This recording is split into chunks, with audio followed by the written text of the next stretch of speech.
Thank you for inviting me to make a couple of comments here today, and I'd like to congratulate my colleagues at the Pan American Health Organization for taking the initiative to discuss this topic.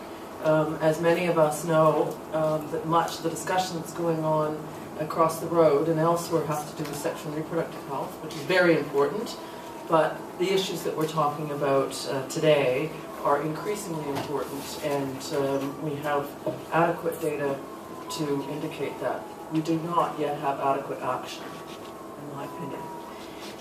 Next, please.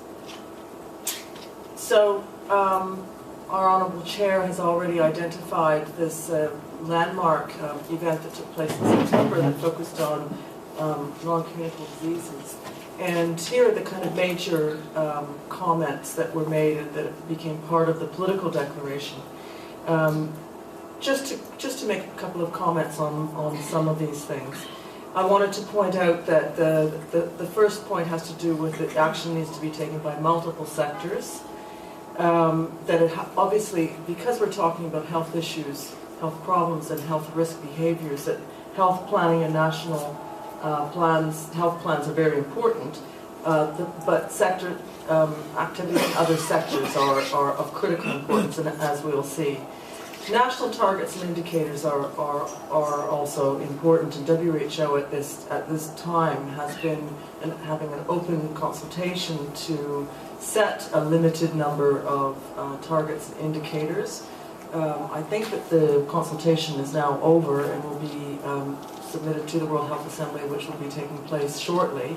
I have yet to see what the final result is, and I am hoping that there has been a public acclaim to have age-specific data related to all the indicators, although I'm not sure. It's very important, as any colleagues who are involved in adolescent health knows that that's one of the areas where we need significantly more work. To accelerate existing strategies, WHO has developed a whole series of strategies dealing with the actual NCDs and their risk behaviors over the past 10 years. These strategies are in place. I will make reference to them, and would suggest that you can consult the WHO website to look in more detail. Next, please. So there's three reasons, I think, to focus on adolescents when we're trying to combat the NCD epidemic. First of all, the large number of adolescents. We know that there's 1.2 billion adolescents in the world today, representing about 20% of the entire population. Most of these, a good 80% of these adolescents lived in low and middle income countries. The numbers are going to increase roughly until about 2030. Every cohort is an opportunity or a lost opportunity to prevent the occurrence of risk behaviors, which is my second point. The behaviors that are occurring during adolescence, many of these health risk behaviors, again, are tobacco use, alcohol use, harmful use of alcohol, inadequate physical activity, and the conditions leading to obesity and overweight. Many of these conditions are created in childhood and adolescence, and that they endure. We know that if you don't smoke before the age of 18, you're not likely to. Approximately 25% of the world's smokers start before the age of 10. We know also that if alcohol problems, if adolescents start to drink before the age of 14, they're more likely to develop severe alcohol problems as an adult. So adolescence is really a time to not develop these habits and to prevent non-communicable diseases in the future. I think that one of the major clues that we need to take on board is the fact that the commercial world knows very well about the importance of adolescence and the importance that adolescents play for their own markets as well. So we need to take their lead. And finally, the third reason is that I think that advocates are great agents of change. They are innovating. It's not just for the future and their future health, but they're innovating now. They're creating their own worlds now, and they're creating the social norms around themselves about what's acceptable behavior and what isn't now, so that we need to have them involved and be advocating. Next, please. So What I'm going to do is basically talk about the 4 risk behaviors, and then what can be done about it, and give some overall idea of global prevalence. So this graph has got tobacco use among 13 to 15-year-olds. So this is very young by WHO regions, so the 6 regions of WHO. WHO has been supporting tobacco use surveys for a good period of time now. We've got pretty good trend data. There's about 10% of adolescents smoke worldwide. And of course, as you can see, there's some variations. Another 10% are using other kinds of tobacco products. Another roughly 30 to 80% are exposed on a daily basis to secondhand smoke, either in public places or their homes. So they're being polluted without their knowledge, and certainly without their own choice. As I said, next please. The tobacco industry sees adolescents as new markets that are crucial for their business. We know that advertising of tobacco products increases the use of the products by adolescents. We know that they're very sensitive to the advertising, and the advertising industry is very aware of that and are using different means now, not just billboards and television and things like that, but are increasingly using social media to get the messages across. Next please. What needs to be done? The first thing that needs to be done is ban tobacco advertising. The website that's mentioned there is the website for the 2008 World No Tobacco Day, which focused on breaking the tobacco marketing net and has got some good advocacy materials on it. The second one has to do with raising the prices of tobacco products. We know that it's the single most effective measure to prevent the use of tobacco by young people, is raising the prices through taxation primarily. Prohibiting smoke in public places. Of course, especially in those places where children and adolescents congregate, including shopping markets, shopping centers, and markets more generally. Many of these public places, when adolescents grow older, they start to go out of the home and into public places.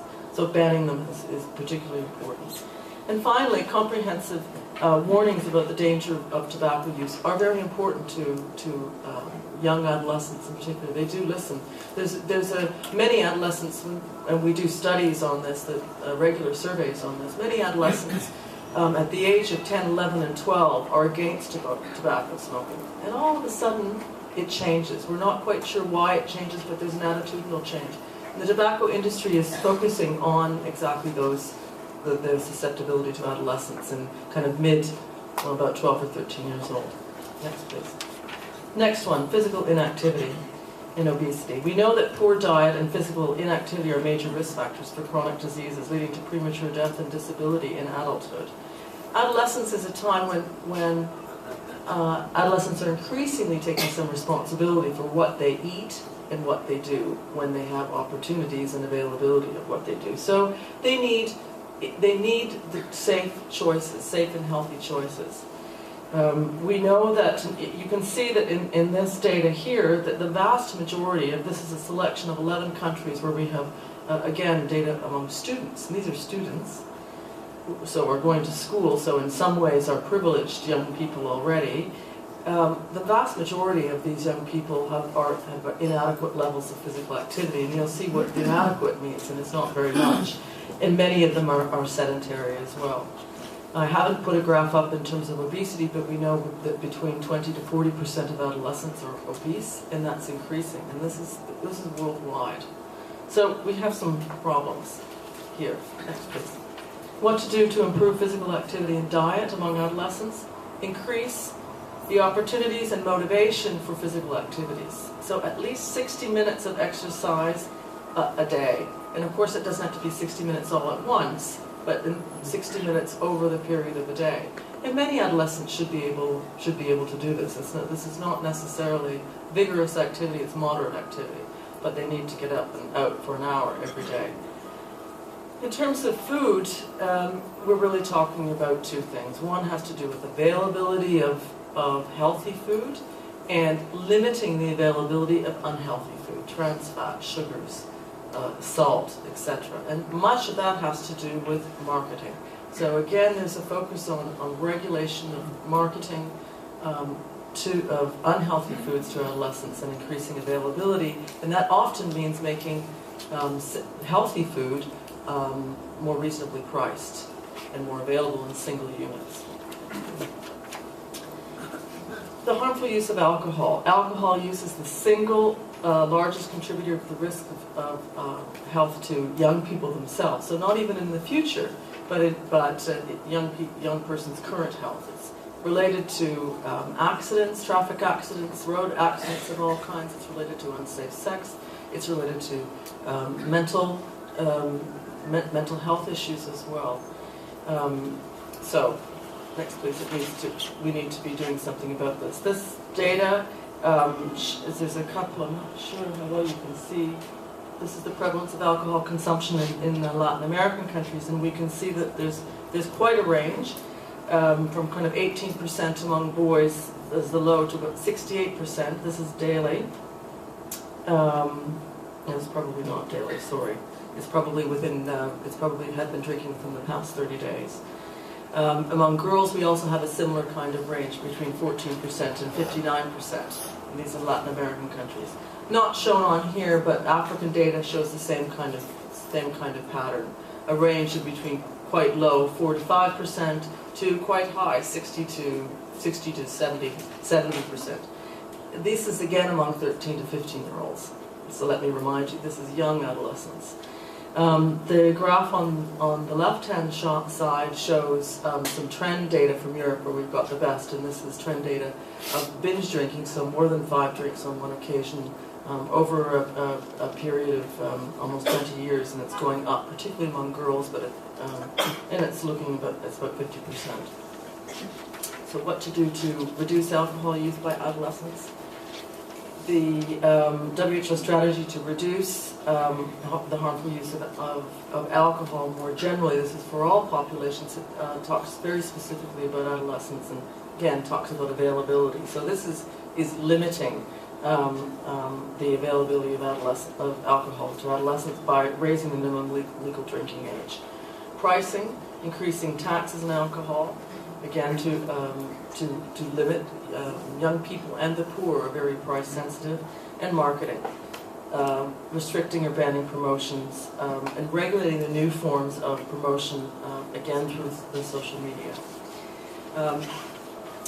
I'm going to stop. I know our time is limited, and just my last comments have to do with a comment on the kinds of interventions.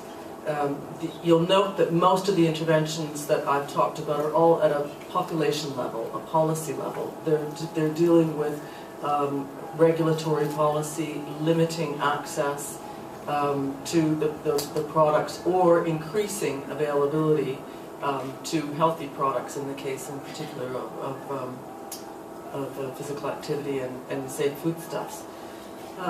That, just to make a point, that's in contrast to many of the things that we're often thinking about what to do about healthy living and healthy lifestyles, which is putting the onus on the individual, and in particular the individual adolescents. And I think that these are all evidence-based. These are all the best buys from WHO, which has done the review of the evidence in terms of the most effective interventions which are likely to be acceptable and implementable in low and middle income countries. So thank you very much.